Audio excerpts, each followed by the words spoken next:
I assess leaders for key roles in diligence before a deal and in accelerating an executive into the seat post close. And part of that work is staying current on what actually predicts whether someone will lead well. One component gets overlooked, and it matters more than charisma, the thing we mistakenly hire for and think it's competence. Where a person sits on something called the humility and confidence continuum. And here's how to read it.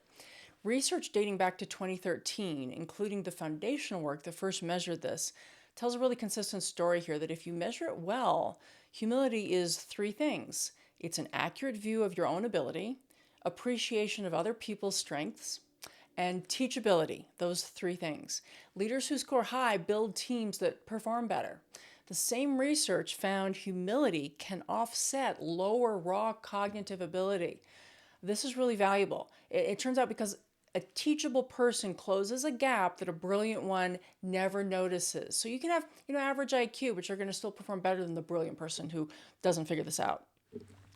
Later field studies showed that this spreads, in fact. When a person admits a mistake or credits the team, the people around them start doing the same. Researchers call it collective humility, and it lifted team performance. You're not hiring one person's character, you are seeding a norm. And this has to do with mirror neurons and some other really cool neuropsychology things.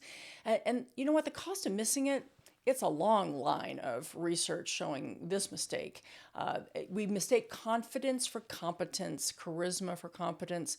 The two look identical across a conference table, so it's kind of easy to do, but often almost the same thing to even assessors of leader candidates, but they do come apart when the leader's in the role. So the target is not low confidence, it's not bravado, it is what I call right-sized humility. You're sure of what you know, you're honest about what you do not. And here's how you can assess it. It's 4 steps.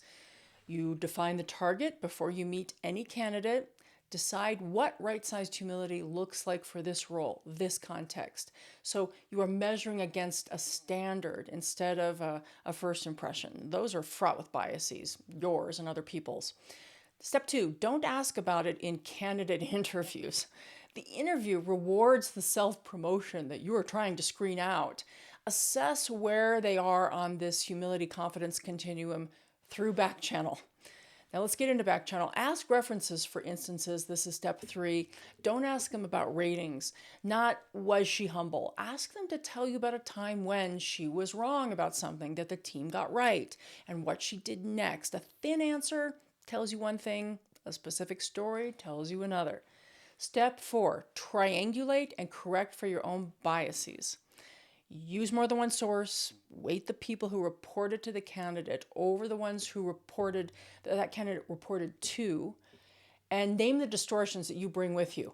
The halo effect, that's the affinity to like people who remind you of yourself, and gender bias that cuts both directions.